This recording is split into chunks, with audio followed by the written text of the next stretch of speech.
Yeah. Right?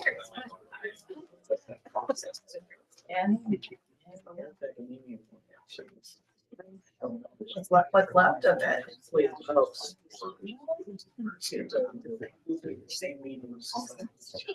Yeah.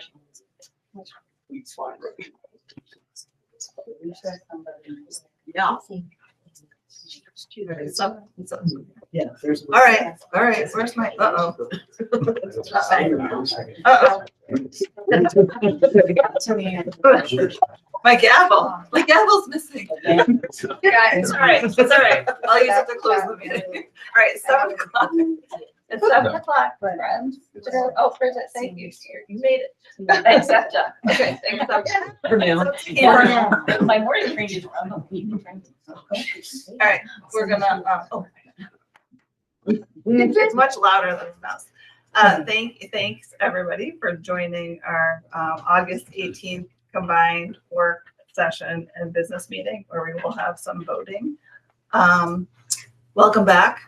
It's our first meeting of the new school year, so I hope everybody had a good summer and continues to have a good summer. So we will start with the pledge. I pledge allegiance to the flag and to the republic which stands with liberty and justice. I'll ask Ms. Kim to do the vote. Dr. Megan O'Brien, I am here. Ms. Carolyn Riley, Here. Mr. Nathan Bridge, Here. Ms. Nancy Campbell, Here. Mrs. Katie Constantino, here, Mrs. Bridget Riley Bilchamp, Here. Ms. Nina Rusakov, Here. Mrs. Lisa Smith, She is excused. Mr. Patrick Wicks. Here. We have a quorum. We can go to do the Sure. superintendent. So, welcome back, everyone. It's been a busy summer here, but we're super excited to start the school year off. Mr. Nickerson and his crew, I just want to give a big shout out, cleaning the school, getting it ready, the floors, the gym, everything is really shaping up, and that is not an easy lift. So I want to give it a big shout out to Mr. Nickerson and his crew. They're doing yeoman's work, and we sincerely appreciate that. Mr. Cummins, his department has collected the Chromebooks, servicing the Chromebooks, going to get the Chromebooks out and make sure that our digital environment is safer. So thank you for all your work. Our principals have been doing a lot of hiring over the summer and working on schedules. And Dr. Ortiz, welcome once again. You have been hitting the ground running. I love your new elementary newsletter, and there's lots of great things to come for elementary. You meet the principal and kindergarten orientation and all that stuff is coming up. So lots of great things. If you haven't seen the elementary newsletter, please look out for that. Super excited about that. And Mr. Van Mater, as it comes to curriculum and instruction, we have been writing curricula to, our teachers have been. Let me give them a big shout out. They have been doing all the work, writing the curricula this summer, and also our hiring. So in a second, I'm going to just have you come up and just give a good shout out to some of our new hires. If you can do that, like we welcome them to our district. And also Mrs. Glennon's department, I just want to say thank you. You know, they had ESY going on this summer, and there's been a new hire in special ed as well, but you can tell us about that. But everybody's been working really hard, and I just wanted to thank everybody publicly for that. And we're looking forward to the school year. So if you'd like to just kind of make me welcome our new hires officially, that'd be fabulous.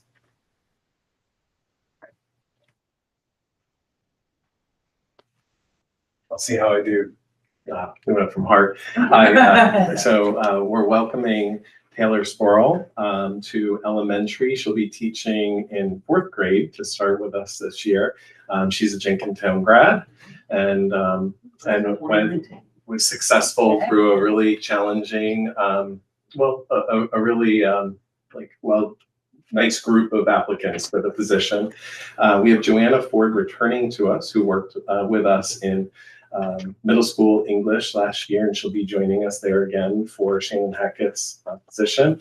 Where we have Stephanie Beck joining us in special education, and for Susan Medina. She coached lacrosse for us and was the successful applicant in our special education pool. We have a new football coach that started with us, Joe Calvi, and a team of assistant coaches that are all new to us. He was really resourceful. He's working with some Jenkintown grads as volunteers and is bringing some fresh energy to the program, which we're excited about. Luke Aschenbrenner left it in very good hands for him. And we have a new varsity field hockey coach in Megan Strain Howard. She's joining us for the first time and getting her feet wet with head coaching our program. So, Athletic. oh, and our athletic director, she I guess she was technically hired in at the tail end of last year, but Audrey Briceblatt has been a really bright spot in the summer. She's been all over the place. I think she had quite a few steps today when I saw her in and out of the rain.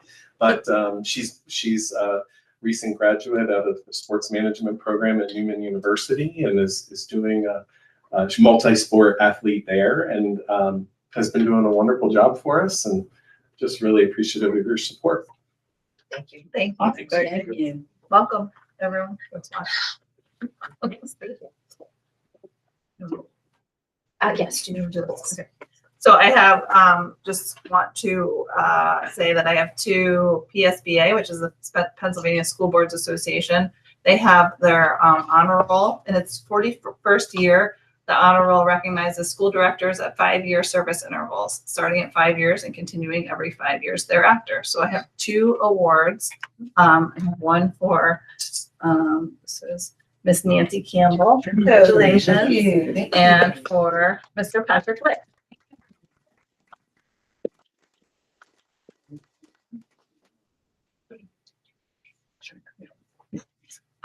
Okay, so I just have one other thing for my superintendent report. I just would like to welcome Pastor Mitchell, who is here this evening. He is the pastor of Salem Baptist Church, and we have been discussing an opportunity that the school district may have in the near future. And so Pastor Mitchell is just here to say a few words and maybe give us a little bit of an update. Sure. That'd be a record for a pastor having a few words. Great job. Good evening and happy school year to everybody. Proud of you. Praying for you and keeping your best interest top of mind. With me also tonight, her last name is Mitchell. She's not my sister, but she tells me what to do. Liliana Mitchell, who is working on a smoking cessation program at Abington and at our church, targeted right at your population. That's great. And so we're working hard. We understand through the grapevine also there's good smoking cessation stuff happening here in Jenkintown. So it'd be great that we'll be connected completely. Because the nature of this transaction involves human life, people's homes and residences. We have been working very, very closely with housing agencies, housing advocates, and people who know how tough Montgomery County's housing market is. We do intend to complete this transaction, to move forward with this transaction. We are very confident that from our side, we'll be able to get it done, and your superintendent has been marvelous and vigilant and humane. I'm a big champion of hers and supporter of hers because I think she represents you all extremely well and this borough very well. So we're doing all the things to take care of the human side of this transaction. And we have very significant confidence in the financial side of the transaction that we will get there. Our entire organization, Salva, which is a separate corporation, but an affiliated corporation of Salem and Salem, completely on board, looking at ways that we can make all of this work for Jenkintown, our original and forever home, and then taking care of marvelous people, many of whom have lived at that development since I was 5 or 6 years old. We've got families in there, so we want to be extremely careful and make sure they have this sort of continuity and at the same time bolster Jenkintown. So that's my update. It's a very delicate transaction, so I don't want to say everything because every word will be dissembled and pulled apart. But I do feel confident that we'll get where we all need to be: Salem, Salva, Jenkintown, and our residents. Thank you for the time. Thank you for coming tonight and giving us that. Thank you.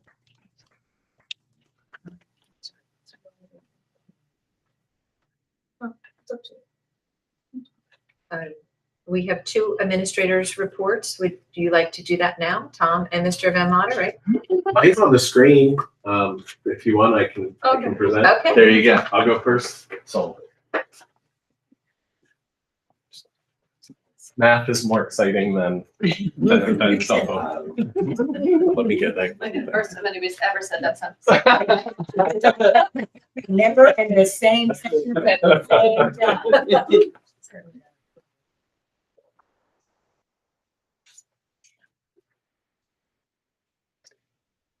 If you could just go to the next slide, Mr. Holmes. I was asked to prepare a brief presentation on the K-5 math pilot.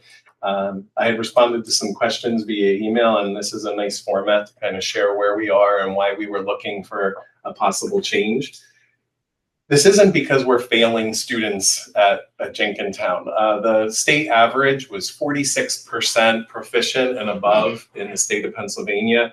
Last year, we were at 79% of our fourth graders. So we're doing a lot of really good things.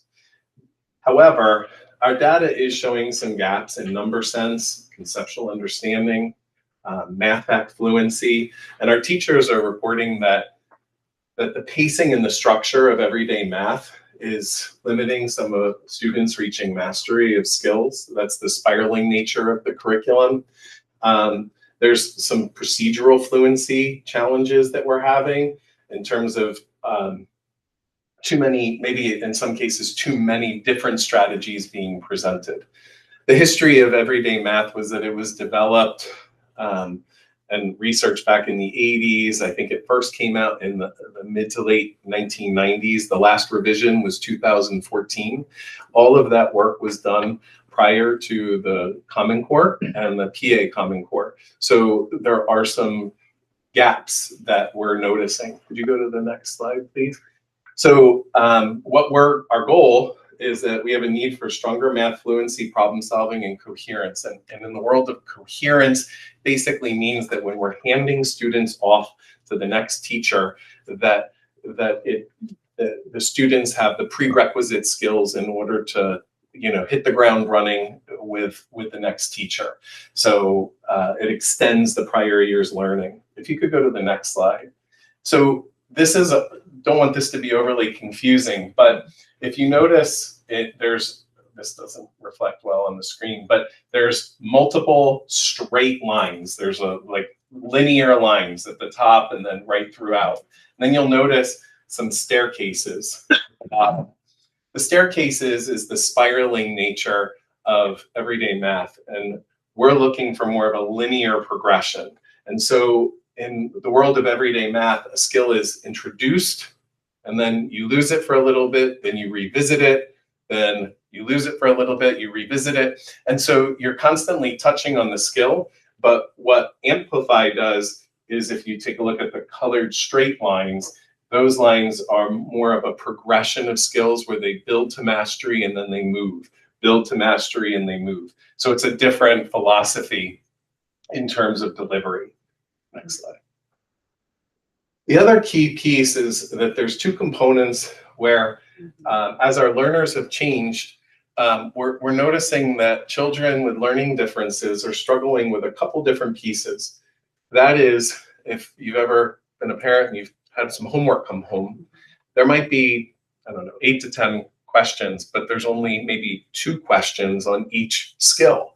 And so they're not necessarily getting some of the repeated practice that some of our students would need. So that repetition and reinforcement of skills. In addition to that, that when we're presenting multiple strategies, and there could be 3 or 4 different strategies, that can be a little bit overwhelming for some of our students. And then they're practicing multiple ways of doing a problem, but they never really get to pick the skill or the strategy that works best for them, because they had to leave it to move on to another skill. So what we're hoping is that with a more coherent, skills-based linear thinking program, that we'll be able to avoid some of these for our for some of our learners.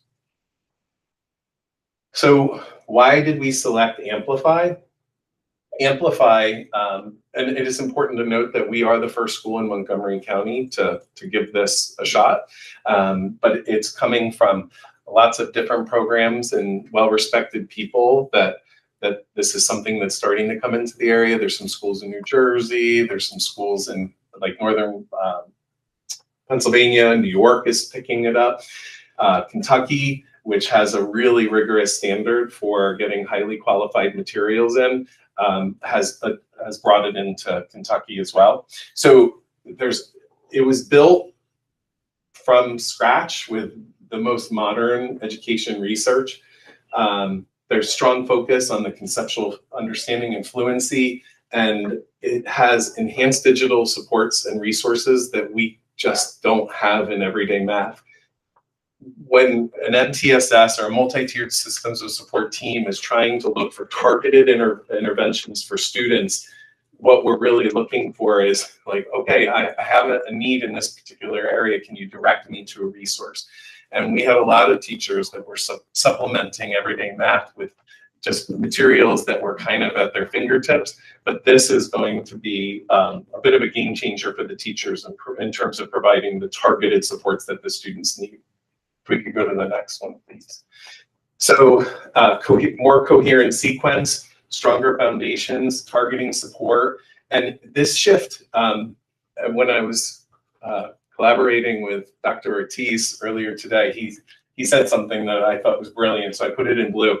The shift is not about moving from good results to great but it's moving from good to great long-term readiness for middle school and beyond. We want to try to leverage this. Now, again, it's a pilot. This is it. We haven't made a determination as a team yet that we're moving on to year 2 and year 3, but we want to try to have a successful implementation. So if you go to the next slide. How are we going to measure that success?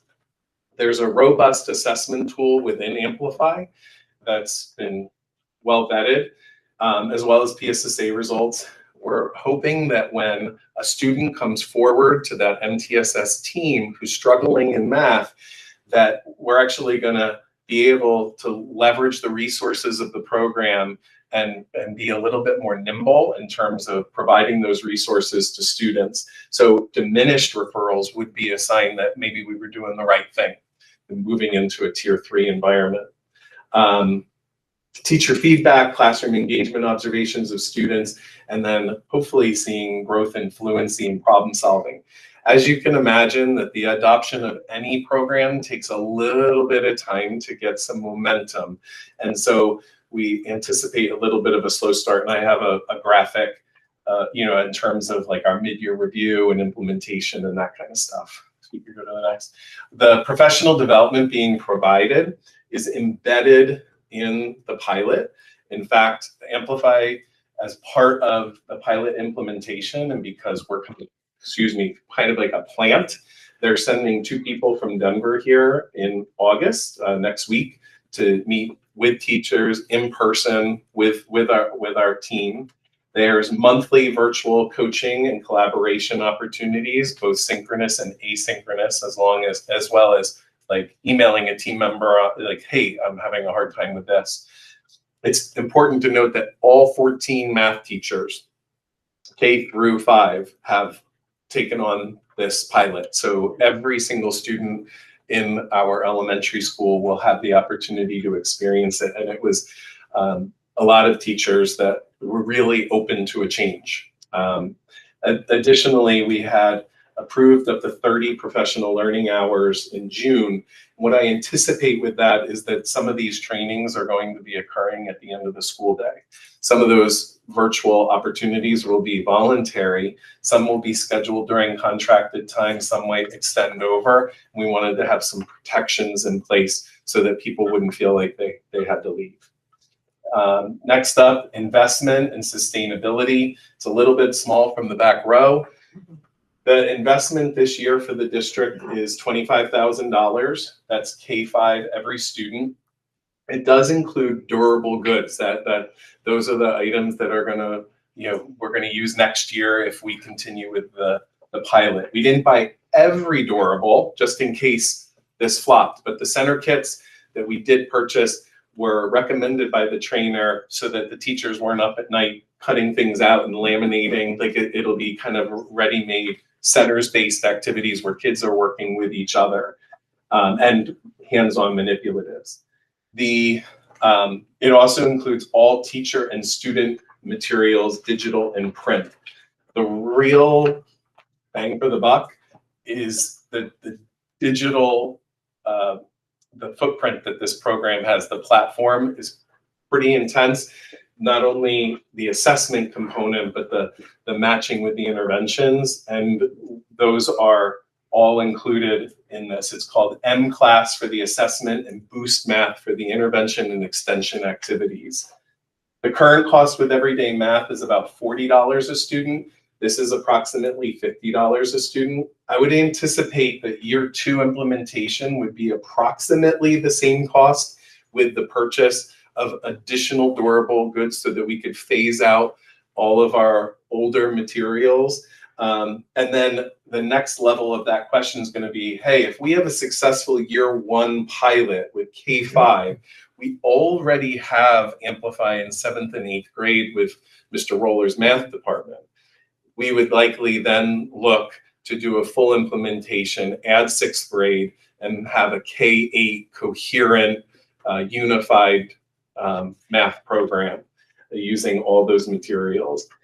Year 3, I anticipate a little bit of a dip. We would be through most of the durable expenses, and then we would be on a recurring purchase timeline, and that would include the digital and the print. Amplify. Questions now, or do you want to take them at the end? I'm sorry? Do you want to take questions at the end? No, you just throw them out there. Can you mind going back to that last slide? So that $25,000 includes the $50 per student. Yes. Okay. Mhm. It includes the $50 per student. It includes the center kits that I was kind of explaining, which is really a lot of the hands-on manipulative kinds of work. Then it also includes the teacher guides, like all of that stuff. So all in, just about 25,000. So I have a question about the metrics for success. You had talked about which testing you're going to be looking at. Like, what's your bottom line on that testing? Are we looking to like not go backwards? Like if it doesn't go backwards in its first year, then it's a success? Or is it like if it goes backwards a little bit, or like it has to be improvement, or it's not a success? Like what is that? Yeah, I mean, Jill has so much experience with curriculum from an implementation standpoint that year 1, bookworms, I think all of the teachers and the work that was done, they felt success. I guess the big question is going to be, what if we go to 76% and we were at 79%? Does that mean that it was a failed implementation? Yeah. I think that what I would like to see is there's a learning curve for the teachers. It takes them a little while to reach mastery. I think a lot of it's going to be Dr. Ortiz and me working with the teachers, getting a sense of confidence and delivery materials, the scope and the sequence, and then having a conversation about whether or not like this is something that we want to move forward with. I also view that 21% of students, ultimately our goal is to refer to an MTSS environment, provide them with the support that they need, and then they move back into like the full tier 1 experience. And one of the things that's come up at most of those meetings and our data meetings has been, we really don't have the math interventions. So if it might just be successful to me if we're able to pair the intervention or the extension for the children that really need it. And if we take a little bit of a bump, like we drop just a little bit in terms of our overall proficiency, but we're seeing our children that were basic and below basic making like gains, then I would call that a win. But I agree. I mean, when it came to the language arts adoption, I'm going to give a big shout out to Jackie Ozga and our data team and our teachers who were fully immersed in the that work. And they, you know, they were immersed in the research. And so they were doing a lot of that work and they knew what good literacy instruction looked like. So I'm going to say that even though we were in an antiquated series, they were supplementing with phonics programs and word work programs and writing, you know. And so that transition was very smooth. And they were very positive at the end of this year. And when they did their data presentation, we saw like a lot of growth, like they did a fabulous job with that. Because everyday math is so different, and thank you for putting that slide up there with the staircase and the linear paths. Because everyday math is a spiral program, the scope and sequence might be a little bit different because as Mr. Von Matter was explaining, there are times when like in certain grade levels, certain strands will be surging and like you'll do a deep dive and then there'll be other things that are kind of like cursory because it's going to come up later in other grade levels. So the scope and sequence might be off a little bit as we marry the two experiences together. So there may be a little bit of an implementation dip, but I agree with you. I think that, you know, number one, the assessments are going to be better. The benchmarking is going to be better. We're going to be getting more diagnostic results for our students to learn how to do that, you know, to kind of tailor the instruction for them. And I think overall, it's the direction we really need to move in. But it's going to be a collaborative process. You know, we'll get the teachers' feedback. And what's really nice is that there's so many people who are so enthusiastic that you're going to get perspective from, you know, K1, 2, 3, 4, 5. Like you're going to be able to get perspective on the program all the way up. So that feedback loop is going to be like really important. I think that overall it's going to be a really good change and a welcome change. There was a lot of positive energy around it. And I had gone into it as saying to Dr. Takas, I was like, maybe we'll get 8. And then, you know, we had everybody kind of grab it. I think that's showing that maybe the program that we're using is aged a little bit and maybe isn't meeting the needs of the students walking through our hallways now versus a decade ago. I know Bridget loves the lattice method. My favorite. She's going to miss that part of the program. I don't have to do it anymore. Just doubling down what Dr. Tackett said, you know, the teachers know what good teaching looks like. You know what good learning moments look like. And so I think that that feedback will be really important at this stage. And I also think we're bearing the lead a little bit here. Like the fact that this is already being used in 7th and 8th grade, like it's so hard to have a coherent, vertically aligned curriculum. I think this is really exciting. What was interesting was that Tim Wozniak, just being the professional that he is, signed up for some free Amplify resources just to see what all the excitement was about. So, you know, and that program's been around, tried and true, has hit high marks across every single ed report, an education research journal that has looked at it. And this is based, you know, on that same profile. So we're excited about it. The next slide, and then there was any other questions. There's the next slide, Jim, is, Katie, do you have a question? Go ahead. Dude, just this is kind of like the way my brain was working. There's 6 phases, planning, preparation. We're kind of in that stage right now. The implementation, the mid-year check-in, full implementation where teachers are starting to gain a little bit of steam with the program. The assessment and reflection period when we're checking in with the teachers to make sure they have what they need. And then May, June, thinking about, hey, is this program right for us? Are we going to move forward with it? Can you guys remind us how many years we've had Amplify 7, 8 math? And then what has been like the feedback from that side as far as success, you know, lessons learned, that sort of thing.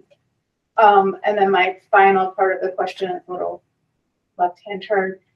So imagine math and imagine learning data that has been somewhat presented in these board meetings along with PSSA, and then we have like AimsWeb, and now there's a new platform for math, right?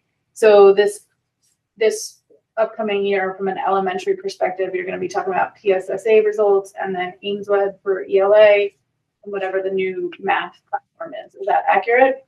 AimsWeb will be language arts and math. Okay. So we want to maintain a second perspective on the data, because we didn't want to necessarily trust Amplify to provide all of the data for us. So we wanted 2 competing data points for this year of implementation.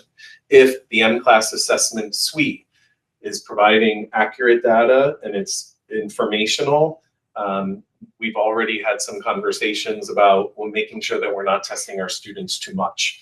And so that something like that could potentially come offline if M-Class is providing the data that we find really helpful. But we'll have 2 competing data points to support whether or not kids are learning and growing in math. You asked a question of middle school. We actually had some really interesting feedback from our middle school teachers just last year in the spring when we were doing some purchasing of materials. And I had already negotiated the contract with Everyday Math, and we had talked about the pilot, but I had negotiated just to see what was going to happen. And then the feedback from the middle school math team was that the students were lacking in fluency, computational strategies, and problem-solving skills. They were struggling. And I think that what they were seeing was each student in the class.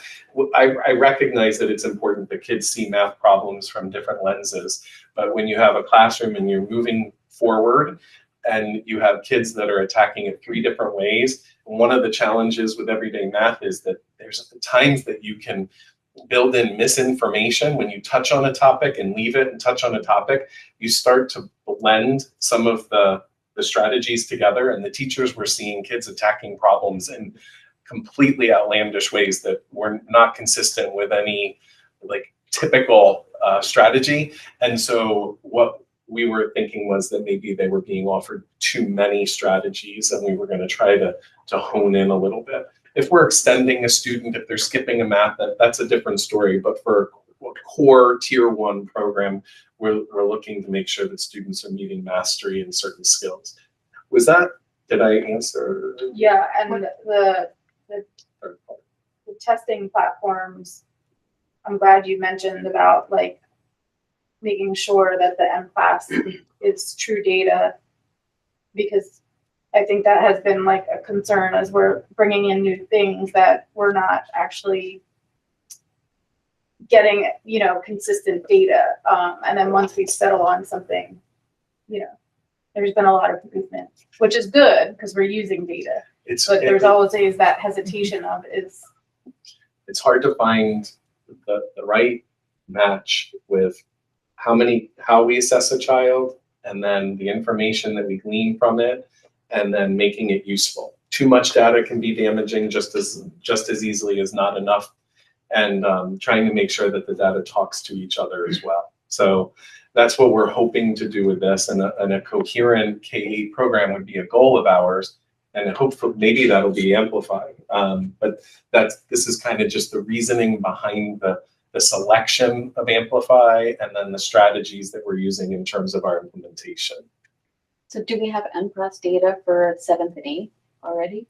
So no. So interestingly enough, we have not paid for some of the digital platform tools. And I think that this is that's going to be an area that we would like to explore. There just as a point that there are schools like us that use Bookworms, that use Amplify CKLA assessments. So there are different assessments that they're using at the middle school. I think what our goal ultimately is to kind of hone in on some finite assessment tools so that we're all talking the same language, and we don't come for a presentation in May each year with a different assessment tool saying something different. I think it's also important for the kids. Like you hear from the kids themselves, like Imagine Learning, Imagine Math, Aimsweb, you hear it at your own kitchen table, and consistency. I think they'll understand, just the procedure and the process of a test versus it being a brand new thing every time. I mean, I had my own kid who had to redo some tests because I think he wasn't even paying attention one day. Like just click, click, click, because you don't know what the test, is its importance or whatever. Right. I want to make sure I'm making some assumptions. Can we, with the M-Class data, M-Class? Yes. Can we, is that broken by grade level or cohort? That is, okay. Because I do think one of the important, I know we showed that 79% proficient. I think one of the things that I always try to keep in mind for us specifically is our population is very small. So we see data swing pretty greatly depending on what cohort of students is moving into what area. So I want to make sure we can track the cohorts rather than track the general population. Yeah, Our fourth numbers grade, aren't fourth big grade enough. instead of fourth to fifth. Right. I mean, there's years where we win top 5 school districts in Pennsylvania, and there's years where we're top 100, right? And it's a lot of that has to do with just what's that cohort look like that's graduating that year or being tested that year. So that's good. So we'll be able to kind of break that down, and I'm hoping the Ames web and all that other information can be broken down similarly, so that we can kind of compare it across. I think our goal too with Amplify is that there should be better materials for parents that will help explain student progress and performance. Yeah. So Yeah, that was tough to see sometimes last year. It was tough to comprehend, because I think at least in one of my students, you get a number. You're like, well, that's not necessarily 0 to 100. It's Right. the collective exams or tests that the student take could end up being 12 questions on an anchor for the whole quarter. So you have other supplemental work that the teacher's using, but through the program itself, this should feel a little bit different. I hope. So, Last question about differentiation. Does it differentiate both ways? Will this go into the gifted program or go into the special ed program? It's designed for progress monitoring for both intervention, strategic intervention, and for extension. Okay. So if a student does particularly well, they will be taking more of their tests, their math tests on the computer so that it can automatically score. It'll upload to Linkit. It'll become part of our data interface. But yes, that's the goal. So it'll self-select programs for the kids. And last year for the bookworms, we heard about it at the end of the year. Is it? Well, it would be good to hear, especially for after the first, how do we do things? Quarters? Semester? What's our schedule? I think there's a curriculum work session at a 6:30 p.m. coming, at some point mid-year. Fall And in the fall or end of the calendar year. When teachers have some experience under their belts and want to share, it would be good for us to hear, I think, what progress they're making before we get to the end. Okay. Great. Thank you. Thank you. Thank you. Thank you. Thank you. Thanks. Mr. Bowler. Are you talking or showing? I don't have anything on the screen. I left that for Mr. V.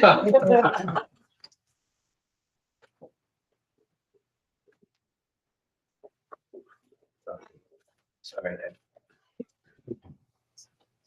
Good evening. I just want to start, I want to thank the board. I want to thank Dr. Tex for the opportunity to lead the Jenkintown School District Cell Phone Committee this summer. I found it to be very enlightening.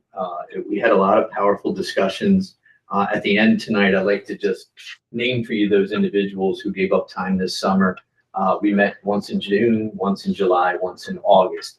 And we're here we know our job is not to write policy, but we're here with a proposal for what we believe to be procedures that are going to benefit our students based on research dealing with topics such as anxiety, topics such as mental health overall, mental health, focused learning, which we got into probably the most in our last discussion, and what are we going to do to help our students. And so I know some of the board members have seen this. I think the community's watching. Some people here have not heard it before. So as I said, I'm not going to read the whole thing, but there are parts that I do want to make sure that people hear.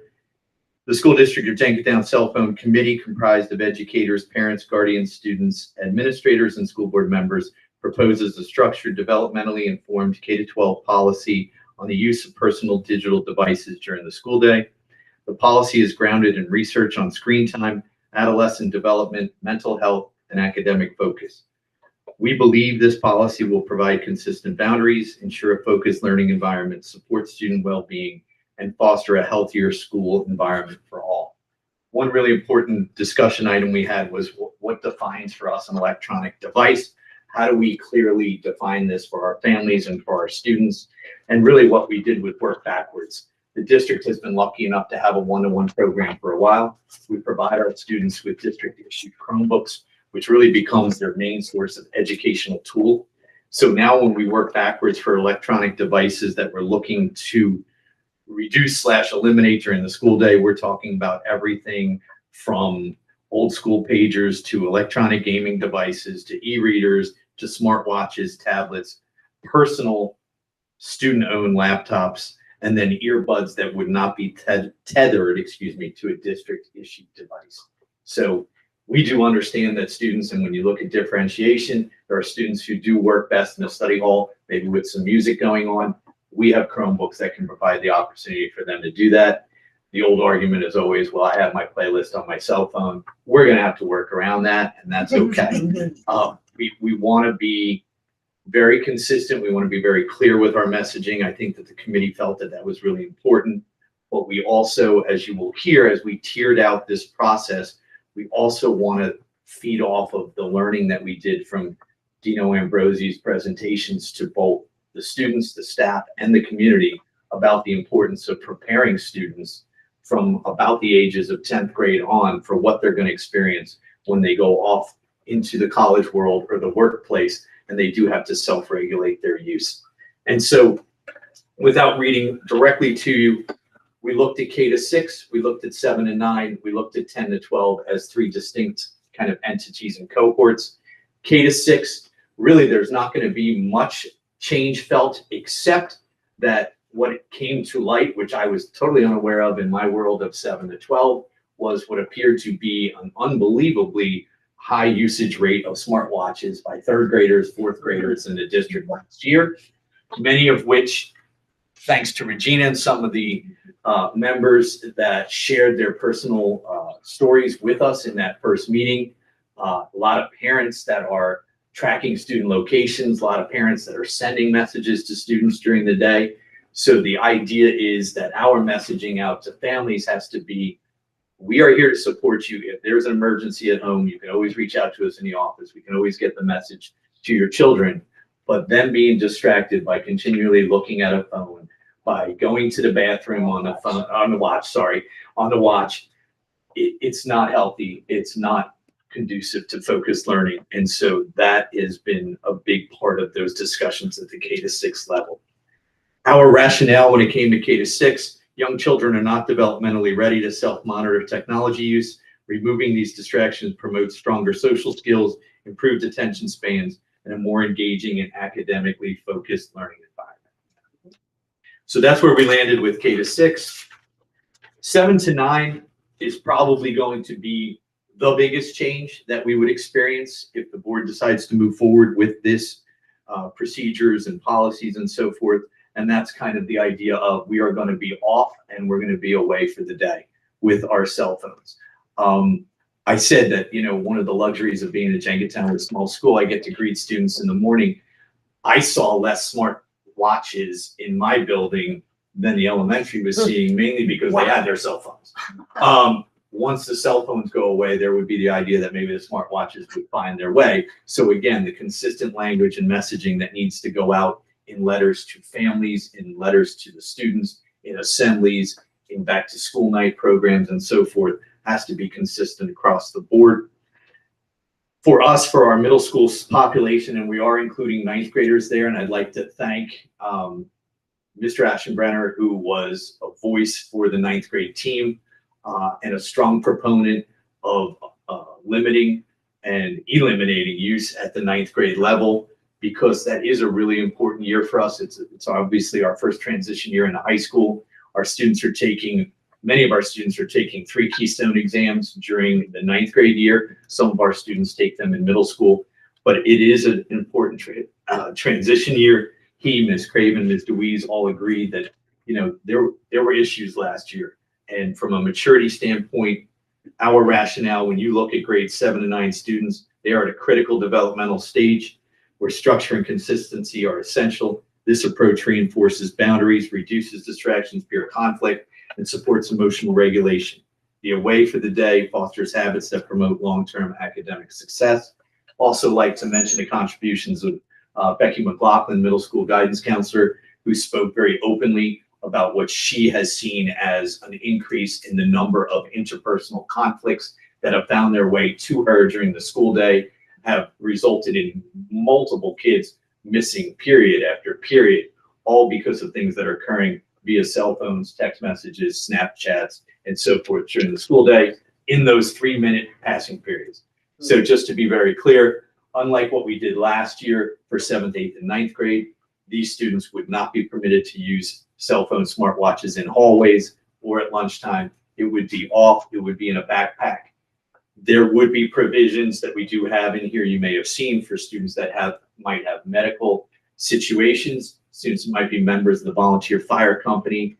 Obviously, there might be times where a family reaches out to us about something and we have that conversation. So we want to be very clear with what we're proposing, but obviously we are a small district. We understand our families. There are some extenuating circumstances that occurs for students with different situations. For grades 10 to 12, to be honest with you, and it's one of the reasons I think that I'm most proud of the committee. I don't think that what we bring to you here is 100% making everyone on that committee happy, but we had spirited conversations, and when people shared their lived experiences, I think that the teachers from the high school and the administrators from the high school learned a great deal from the elementary parents and teachers and people involved on that level. And I think it worked by, kind of both ways that way. And so we are proposing that we begin this year very similar to what we had last year. The big difference for 10 to 12, again, in the classroom, off and away, or off in a locked kind of carriage storage unit that a teacher might have in the classroom. We do have those in many of the classes. The idea, though, is we don't want them silenced and buzzing and zapping and whatever and taking attention. We want them off. We had high school students that were there. They spoke and they feel comfortable that they could turn those on quick, check those messages. It could be college messages for a senior, could be something about babysitting, could be something about a game or whatever. Turn it back off and get it and go. And so that really is not going to be a huge change for those students, except the idea of away, off of the body, because the research talks about that being very important to limit distraction. And then we have those kind of 3 different cohorts. I was really just thankful. I just want to mention a couple people. Regina is here tonight, Regina Muldoon, who's been here from the very beginning last year, bringing up the topic at meetings. Bria Gardner and Sonia Balchandani. They graciously have given up time to share some of the research, to start to put together some of the, hopefully, flyers and information we can share with families to support us and the committee and the school board as we move in this direction. Gave us some sample letters and things and ideas that we could share out. So their support and their knowledge has been invaluable through this whole thing. Couple of more of the big parts that we think that this will accomplish. We do believe that this is going to provide a break from the pressure of constant digital connection. We do believe it's going to support increased focused attention. We do believe it's going to encourage face-to-face social interactions, which we think we need greatly, help reduce those interpersonal conflicts during the day, help student anxiety, mental health, and keep and prioritize school as a space for learning. We think that those things are really, really important as we continue to move forward. We're working with our teachers right now. We all understand that critical piece of this is teacher buy-in. We also know that any new policy that we implement, there'll be hiccups here along the way that we're going to have to gain real-time data and feedback. So it'll be an ongoing item on a faculty agenda. There'll be conversations throughout the weeks. We'll kind of survey through with the teachers, see what we're seeing. Obviously, if the devices, from a consequence standpoint, the students might have the devices taken. Students might, after they have it taken more than once, they might be looking at detentions. There might be family involvement, students dropping off the day. That data will be collected at the admin level and worked on with the teachers and so forth throughout that. I did want to say that I thought one thing that was very important was that this committee on multiple occasions brought up the idea of equity and wanting to make sure that we did right by everyone. And so we looked at some policies from other school districts. We looked at some of the consequences that they did. Some districts move in the direction of taking the phone and not returning them until a family member comes and gets them, a parent or guardian. And we felt like, to be fair to our families, might have single family homes, individuals who are working afternoon and night shift, siblings who have to take care of neighbors or their own, family members and so forth, that just didn't work for us as a committee. So we have no intention of taking devices, storing them overnight, keeping them and so forth. So we felt like that was really an important piece, and that conversation was almost unanimous in terms of people's thoughts of that being fair to people. So I'm trying to think if there's anything else that I need to share with you.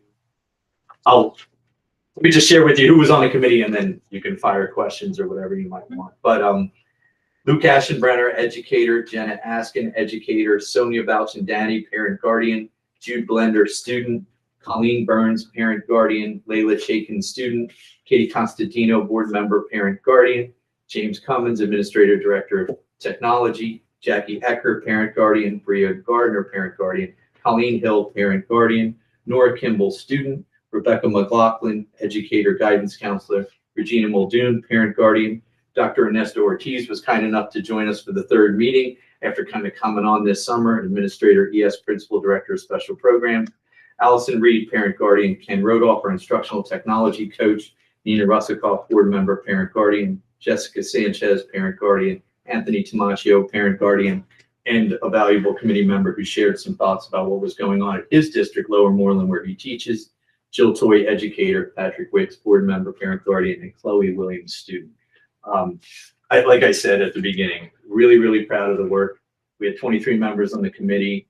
I think we had at least 16 to 18 people in attendance at each one, at least 15 live at each one, which over the summer times is a big commitment. So really thankful for the work of all the people. So.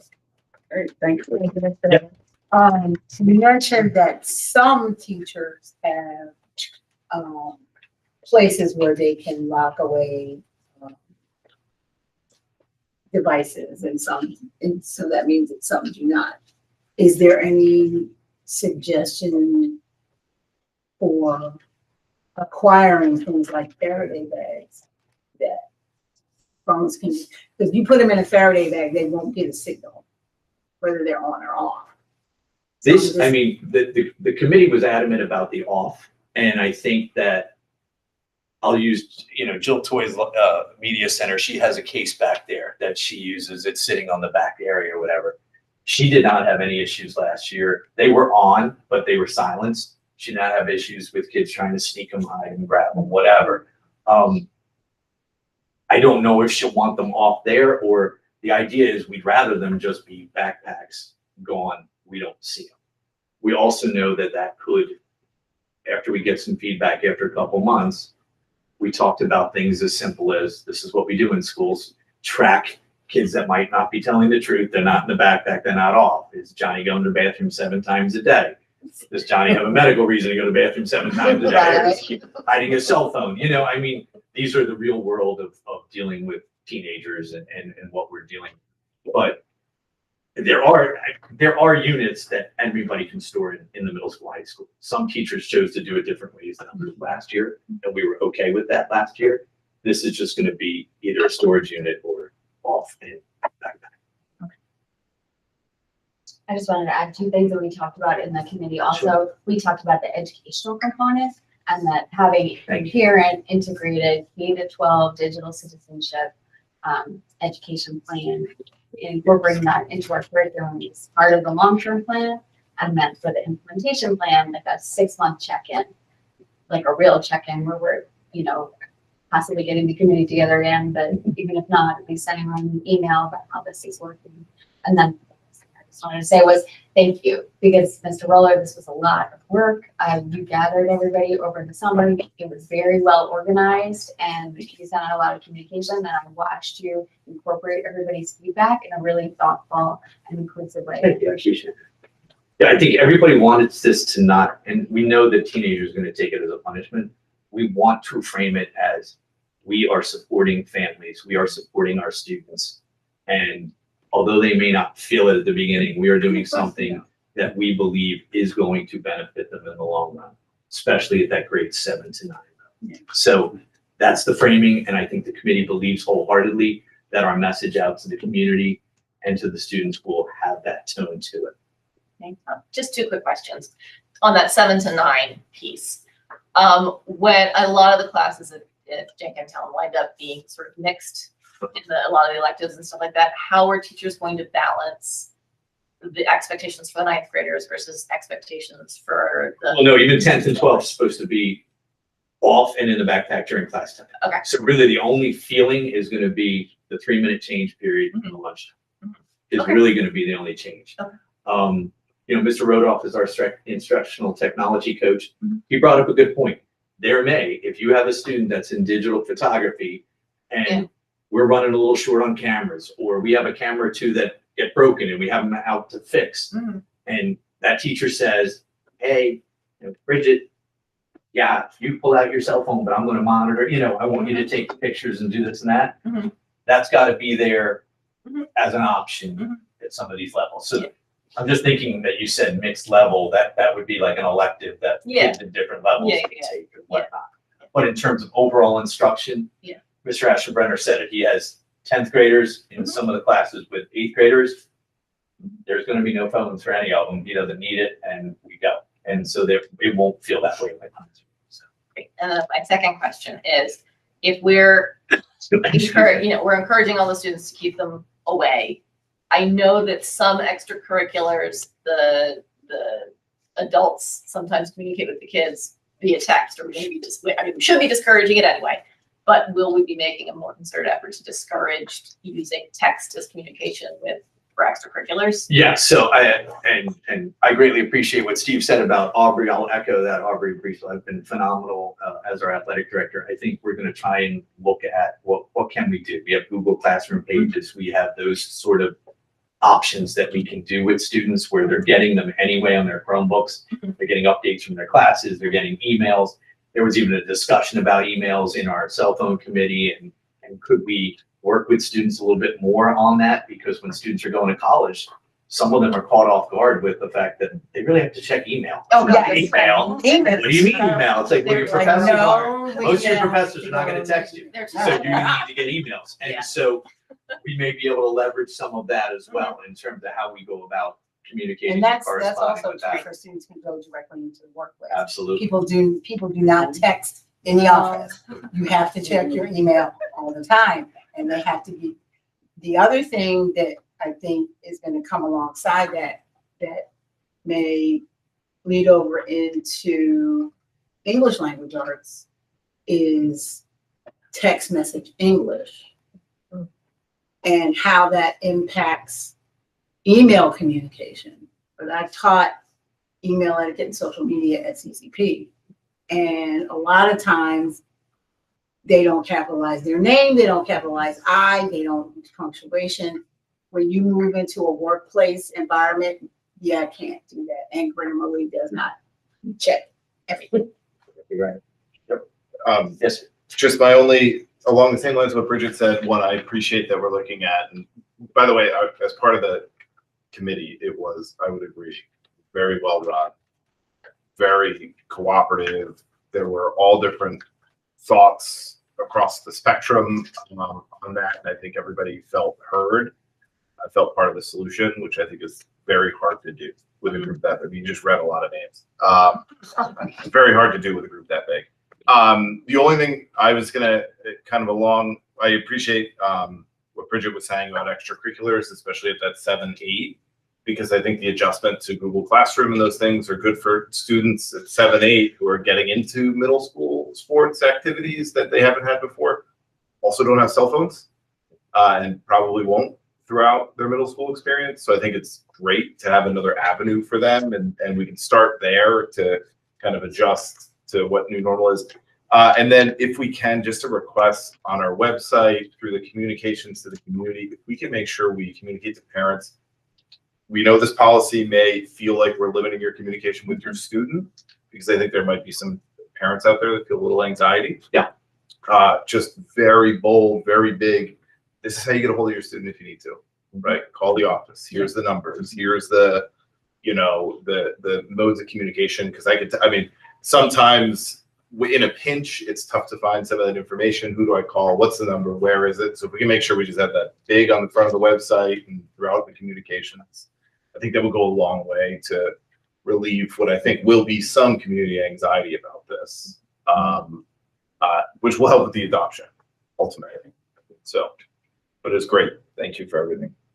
Yeah, I want to thank you. And we started talking about this, I don't like a year ago, we're rumbling, and then the parents showed up and There she is. I think, no, but honestly, I think of the entire time I've been on the board for almost 8 years now, I think this is like a shining example of how when everybody works together, we actually can get to a good outcome, because a lot of people show up and want a lot of things, but they don't want to work with the whole group. And then everybody gets kind of backs into their corners and we get nowhere. So I really appreciate that everybody met in the middle or whatever, and you end up and that really is the way we need to be doing things. So I really And I think our last question as a committee was just the logistics of, there's not another board meeting until September. Yeah. We start September 2. We have 7th grade back to school night on the 3rd. We've got elementary September 11th. We got high September 18th. Just obviously you don't have to do that tonight, but just either it's okay to kind of move forward with some educational pieces to families and students as we plan our opening ceremonies and assemblies. And, I have my first faculty meeting with teachers next Monday. So it's like making sure that we are all on the same page as we start the year, that this is what we're doing. Well, and then I guess, Justin, what is the policy versus, I feel like that you can have your, an administrative procedure and do, you're running the school. So you're running the school with that, right? But then in terms of our policy, we would want to incorporate this into whatever policy we end up. So you would adopt an AR, I mean, your policy, and it's been a bit since I've looked at it. My recollection is that it delegates the authority to the school administrators to establish an AR. So you would be looking at approving an AR, but they can now that they've discussed it, they can implement that and approve that in your Later. meetings. Whenever, in September. Yeah, I would recommend that we, Put it on. because you're going, the other piece of this is what if people don't do what you ask them to do? Yeah. That's sort of the other shoe. And when you're talking about imposing consequences, you need to be sure that you put everybody on notice for what those consequences are. And my guess is that it's going to start out as very much redirection. Yeah, we have some in here. Yeah. And that could be part of it. Again, I haven't seen, but we can work on getting that into your AR formats and making sure that's something that goes on the agenda in September. But they can go ahead with using this. Yeah, they need to make sure it needs to go out to the families. Yes. They need to be advised of what Yes. the new rules are, what the new, Yes. and then we can get it formalized. So we don't have to wait until voting on it in September Correct. for them to communicate to the families. Correct. Yeah, I don't think we should vote on it till September. We're gonna come back in 6 months. It's like we make sure that we know what kind of policy we want. But we want to have rules on the book. We could always revise the policy too. Yeah, and you can also Like we- revise the AR And- if you revise too. So Yeah. I plan think to you take, want to have if we're something good that with this, I reflects plan to your. take this, put this in the updated, I haven't updated handbook The yet handbook. because I've been waiting to cut out last year's cell phone. I just want there to be a place to point to if somebody Yeah. is like, well, I didn't know that was the rule. Just email it to Justin. And then he can work on putting together an AR. It'll be whatever, And essentially. You're okay with Google Docs if I just share it? Yes. It's in a Google Doc. Yeah. And then we'll move forward with Yeah. the implementation. And I mean, we could have it on, September. It's not that far away. This is a late August meeting and it's only a couple weeks. Yeah. And we'll get letters out to Yeah. the families. We'll have student information. We'll post things in student classrooms. We'll have assemblies.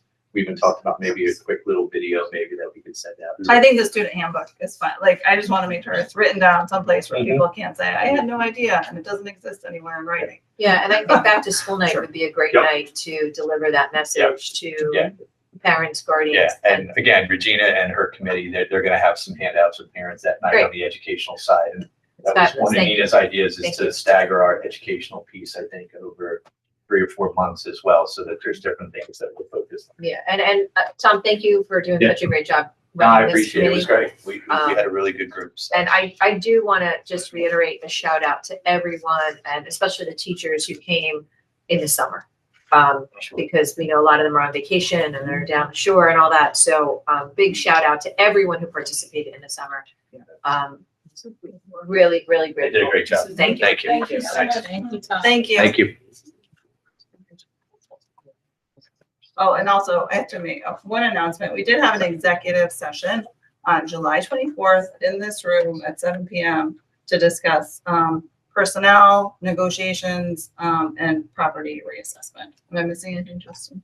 Nope, that's it. Yeah, thank you. Is that formally set to say that? So the other thing that we worked on this summer was the collective bargaining agreement with the Jenkintown Education Association. And so we're happy to share that we have come to an agreement and we have a collective bargaining agreement updated. It's effective July 1st, 2025 to June 30th, 2028. So it's a 3-year agreement. And some key highlights, and we believe it provides fair compensation for staff and stability for the school community. And took a little bit longer than we would have liked, but I think we got some to the things that we needed to get to. So key highlights, salary increases. There's a on average per year 4.38 total increase in each year of the contract. The starting salary will be in bachelor step 1. There's a salary scale that goes through 15, 16 years. Every year you get an increase. And then with education, you can kind of move across the scale. So you can have column movement, step movement. So on the very first scale, bachelor step 1, the starting salary will be $55,500 for new teachers. And then the maximum salary at the end of the contract will be $124,551. Which keeps us competitive with our surrounding districts. The average salary is $98,000. The membership, the agreement covers 65 teachers and professional staff. Additional language and contractual updates include the extension of health benefits to domestic partners, 5 paid days of maternity or paternity leave for the birth or adoption of a child. That seems like not very much, but we had 0 before, and many school district contracts don't. So we're moving towards what we think is important. The second in the county, right, Megan? Yeah, perhaps. Yeah, I think Cheltenham has it too. So which is actually something we talk about every year, and we think it's really important, but there are budget implications. So $700 annual stipend for teacher mentors who guide and support new staff. We've added additional bereavement days for both immediate and non-immediate family members, increased tuition reimbursement for teachers pursuing advanced coursework and degrees, increased the extracurricular point value by 4% in the fourth year. So the extracurricular stipends that people get are increasing. Agreed to notification of next year's assignment by June 15th. And monetary compensation for class coverages as well. We also have added language around non-instructional time in the elementary school and recess coverage, because we know that was important to folks as well. And just a little kind of insight into what we were talking about over the year. There are 4 board members on the committee, many teachers, administrators. It was many discussions and conversations. We spent a lot of time on this. And while the complexities of negotiating a successor contract for a very small school district that's greatly impacted by even minor staffing and property assessment gyrations cause a longer than expected process, this agreement is a win for our teachers, our students, and our community. It allows us to start the school year with certainty and a renewed focus on what matters most, providing an excellent education for every child. So we're happy that we're able to vote on that tonight. And I just wanted to make sure that folks were aware of some of the key points that were in there. Okay. Finally. Comments from members of the public and staff on agenda items.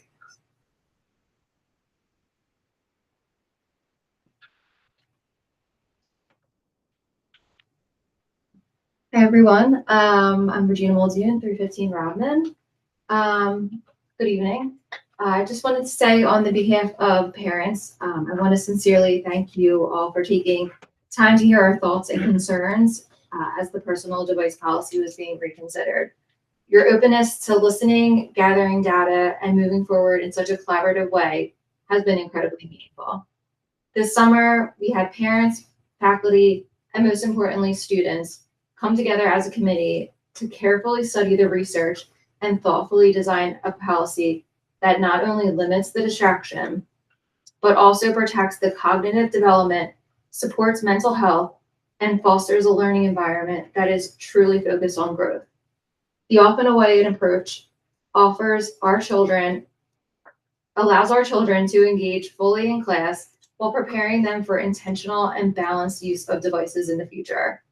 We are especially excited about the development of a K-12 personal device wellness curriculum. This forward-looking component ensures that our students are not only supported now, but also equipped for lifelong skills for healthy and purposeful technology use beyond high school. I would like to extend a special thank you to Mr. Ruler for his leadership, to the committee members for their dedication, and especially to our students who gave their time, their voices, and their perspective to help shape this policy. Their contributions made it stronger, more realistic, and more meaningful. Thank you again for your support and for prioritizing what matters most, the healthy growth and learning of our children. Thank you. Thank you.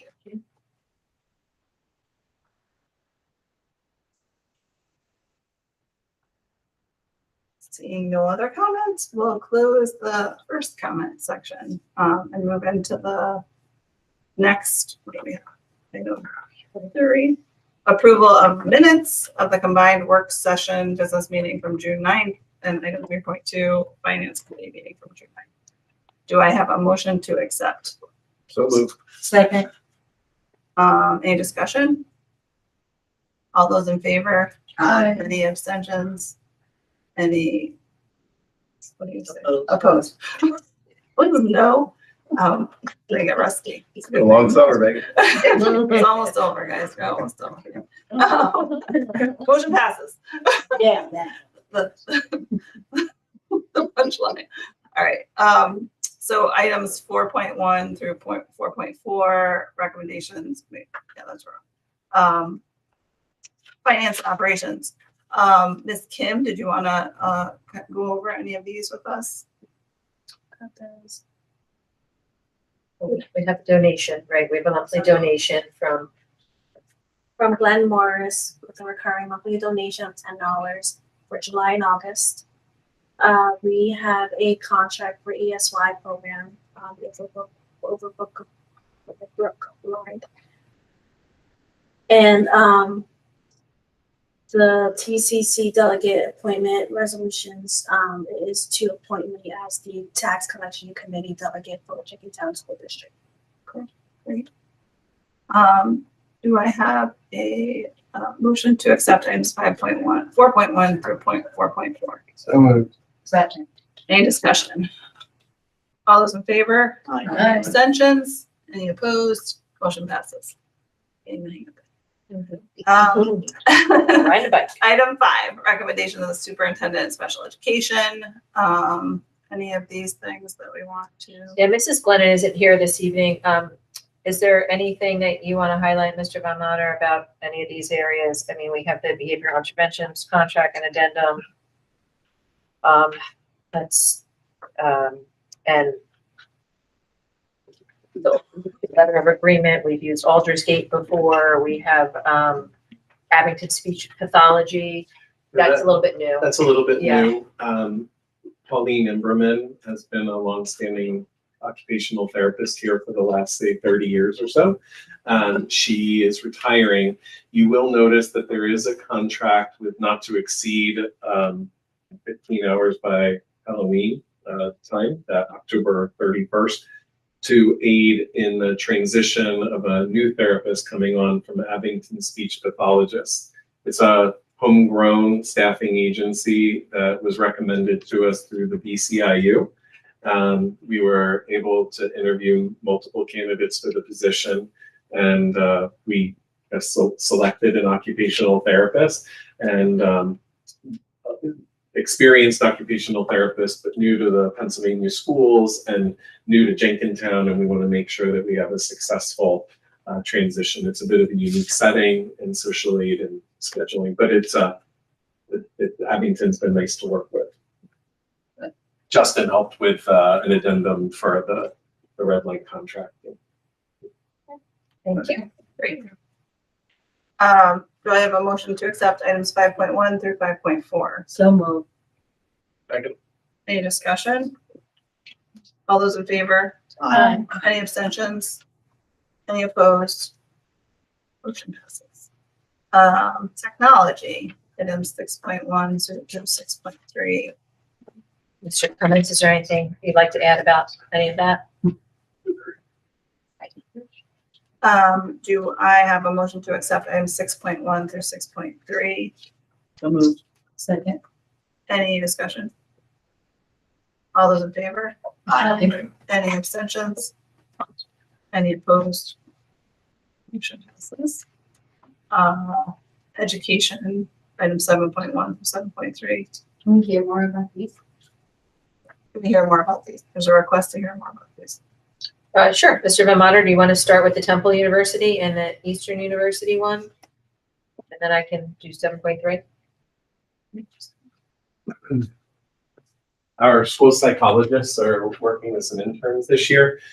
We are waiting for some of the paperwork to go back and forth, but in the past with some of our affiliation agreements with the universities, we note pending solicitors update, but there's 3 individuals that are going to be working with our counselors and our psychologists. So it's a good opportunity for them to get experience and for us to get some free help.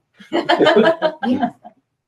And 7.3, in Pennsylvania right now, there's some really hard to fill positions because there are individuals that, there's some certifications that are hard to obtain. So this memorandum of understanding gives us the availability to move forward with a secondary certification in special education. And it just allows the individual to be able to complete all the necessary paperwork and pass the exams and everything to be certified for that position. So there's a lot of districts right now reaching out to the state for either emergency certs or, different considerations so that we can get all of our positions filled. Could I just know one detail? Sure. The Stephanie is certified K-8. It's a 7 to 12 expansion certificate. She's scheduled to take the tests this week. And we're hoping that it clears everything up, but we just wanted to make sure that all the paperwork was set.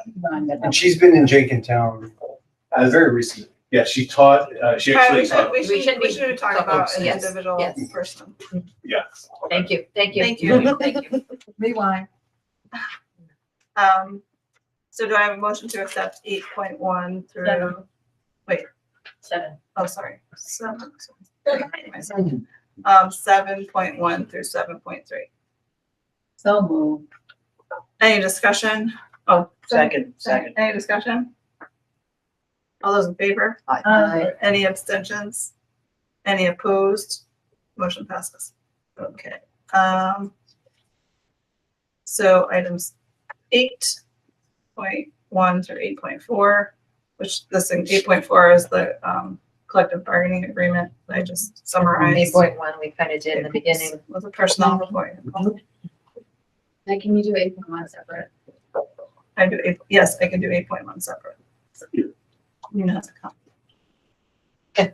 All right, so do I have a motion to accept item 8.1? So moved. Second. Any discussion? All those in favor? Aye. Any abstentions? Yep. Nina has an abstention. Any opposed? Motion passes. Okay, so 8.2 through 8.4, do I have a motion to accept 8.2 8.2, and 8.2 is the, math. Is that, no, that's different. That's iReady. Okay. That's a companion assessment tool. Okay. For a ELA. Okay, okay. Can I have a motion to accept 8.2 through 8.4? So, second. Any discussion? All those in favor? Aye. Any abstentions? Any opposed? Motion passes. Okay, so we have no policies. Safety reports? Anything there? Or maintenance reports, any questions? Anything you want to tell us? No, unless you have any questions. Just like, the circle looks good. The paving looks nice. Yeah. I saw them working on Saturday too. Yes. The stone, I told you earlier, but so the public goes, that looks really good too. I saw you filled that in. It looks nice. Yes. Good, yeah. Getting there. This summer. Yeah. Yeah. A lot of work, No, yeah. the building Still looks, have a couple weeks. we're getting there. Close. Well, business. New business. I have new Liaison business. reports. Oh, go ahead. I just think as we're coming to a transition in the board, we've done a lot of work around curriculum, data, and it would be good to develop some more policies surrounding processes and expectations so that we don't have to sort of make this part redo the wheel again. It was a very much, organic policies that we had to, processes that we've been developing and working through. So I would like to formalize it more before there's transition of a large part of the board. That's my opinion. I think we've done a lot of work and you shouldn't go backwards or have to redo it again. What does that look like exactly, Jill? So I think many of you have heard me say this, that we try to stick with a 5-year curriculum cycle. And that would incorporate assessment as well, and data and all that. So I think it all starts with the curriculum. However, that 5 years realistically is more like 7 in school districts. Now, we were off to a very slow start in the beginning because we had to take all the curricula out of a very antiquated system that really wasn't being used. And so we had to extrapolate all that out. We had to take all of it out and update it into Google Docs. Then we started, if you remember, so I started here the 2016-2017 school year. We did the building expansion projects. Then we started some of that curriculum work, I would say like 2018, maybe right around then. And we did the first we did was world language. So the 18-19 school year, I think it was, or maybe 18-19, 19-20, right around there, we started with world language. And then COVID hit and we were kind of like derailed. So we might have done something else besides, I think we did foreign language, then we did one other subject, and then we got derailed with COVID. Then we were able to kind of like back on track. And so I think that we've made tremendous progress over the last couple of years. There's a ton of curricula being written this summer, and we're close to being able to go through the whole cycle once. I would say 2 more years. All right, Mr. Von Matter, about 2 more years and everything will be done. And then what we need to do is really try to stick to a 5-year cycle of revisions and rewrites when necessary. So when would there be a rewrite? Well, there would be a rewrite if you have a brand new adoption or if standards change, right? Those are 2 times when you kind of like have like a complete rewrite. So the revisions, and especially because now we're in a Google environment, are definitely much easier to continue to revise on a regular basis. But to Katie's point, to memorialize our intentions in a policy, as long as there is some flexibility, because, obviously things happen, sometimes you'll get, especially in Jenkintown, you have some singletons, right? And so let's say our physics teacher retires. And, that might push the writing of that curricula out because there's one physics teacher, right? So with some flexibility, I think that we can memorialize it, but I don't see us ever slipping back to where we are just because we're in a living, breathing Google environment now. And it's so easy to make the changes to that. So, but I don't think it's a bad idea to memorialize it. Yeah, even things like, you know, it was a big movement forward to get an annual climate survey. And Yeah, sure. I'm not saying you have to do this particular, but it's Yeah.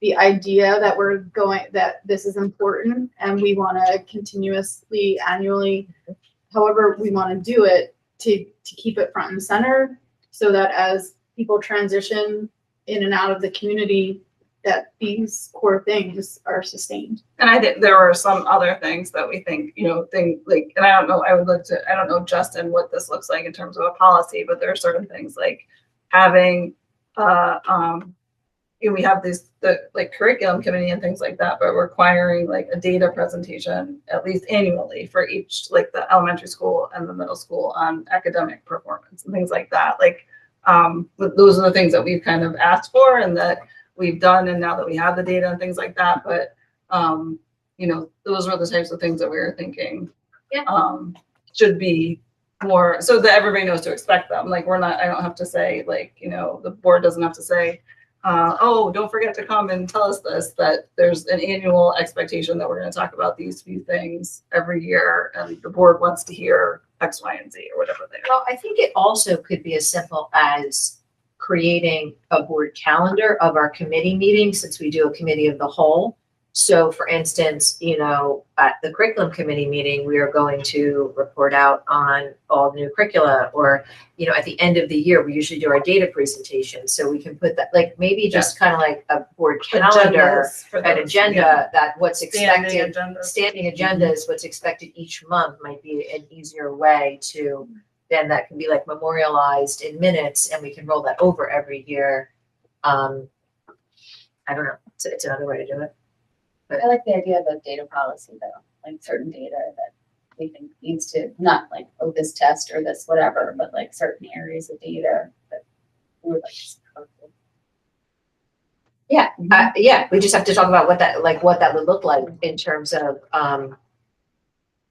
yeah, I just wouldn't want it to, be so broad. Specific. Or so specific. Yeah, either way, you know what I mean? But I think that we can, I hear what you're saying. I totally agree, because this, not only this board, but I just want to give a shout out to some board members who aren't on the board anymore, but were also part of these big initiatives. I mean, George Kalb and Maya, and, you know, there's a lot of people who helped us over the years kind of get to where, you know, we are.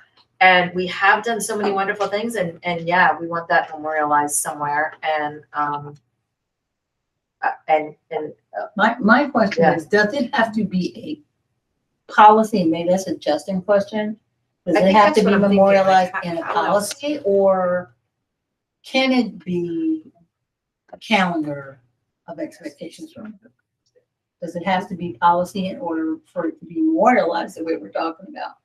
I mean, it could be anything. The question is, where does a calendar sit, right? You have policies that are, you know, codified, and ARs that are codified. I mean, the short answer is it doesn't have to be a policy, but I'm not sure that you have another sort of repository for that type of requirement or schedule. A specified agenda in terms of committee meetings would sit in board docs, and that could be replicated every year. If it's a policy, I don't mind it being a policy. The only thing is it would have to be updated regularly if we were changing. You know, I'm struggling with, how do we get it specific enough to get what you want, but not too specific where we have to update that policy like regularly, unless the board is okay. Why don't we take a stab at coming up with something, Nina?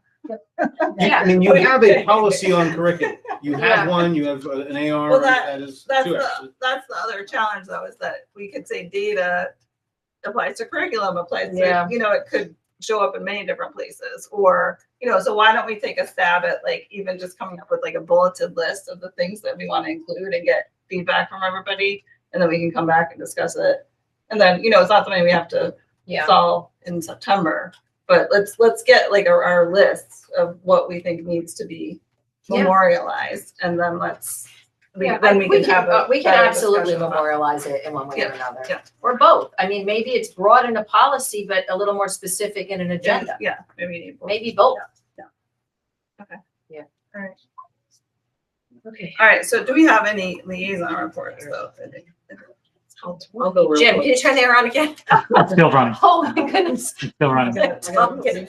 Okay, Carolyn's gonna do Eastern update. Just real quick, so we've got 28 students going to Eastern Yeah, this year, which is, yeah. that's a high. Yeah, that's a high. I think that's an all-time high, Yes. at least for the last 10 years. Yeah, It's great news. kitchen renovations are almost done in the culinary arts program, and I've been watching that project all summer. It's been amazing. And, our joint operating committee, we're approving where they're gonna start a new program in building trades for fall of 2026, which should reduce the wait list in some of the programs that have a significant wait list, like technology, or welding, heating and air conditioning, the building trades programs. So that should be another 44 open seats for students in the 9 sending districts. So things are hopping over there, Eastern. That's a good thing. If I can just add to Eastern, just one quick thing that I don't know if people are familiar with, but there are different pathways with regards to Act 158 and how students can graduate high school and fulfill requirements.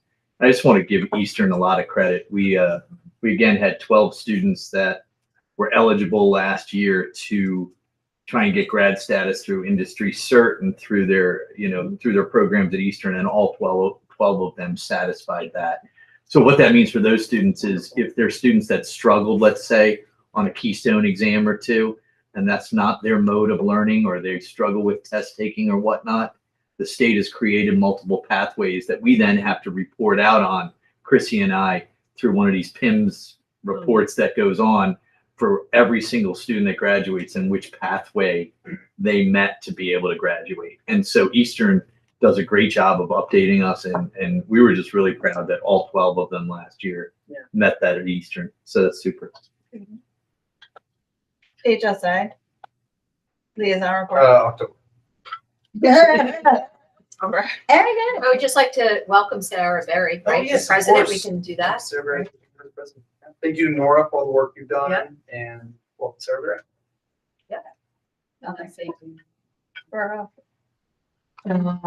JEF met last week, even though Nina was not feeling well. Thank goodness she's better today. We will be having our annual clothing drive in October on the 11th. Look for more information on that. Lori Sullivan is getting that up once again. We are trying to come up with ideas to stay in touch with alumni.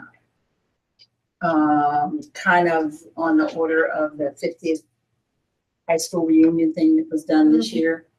So we're considering doing something similar to try to capitalize on the fact that you've got 50-year reunions still happening, and talking to those people, when they come back for their reunion, and letting them know that JF is a way to stay supportive of the district. I am having a conversation with the executive director of an organization that actually has an office here in Jenkintown called Friends of Education, and they work with nonprofits to help them with EITC donor recruitment. The biggest thing that held us back from doing that is they want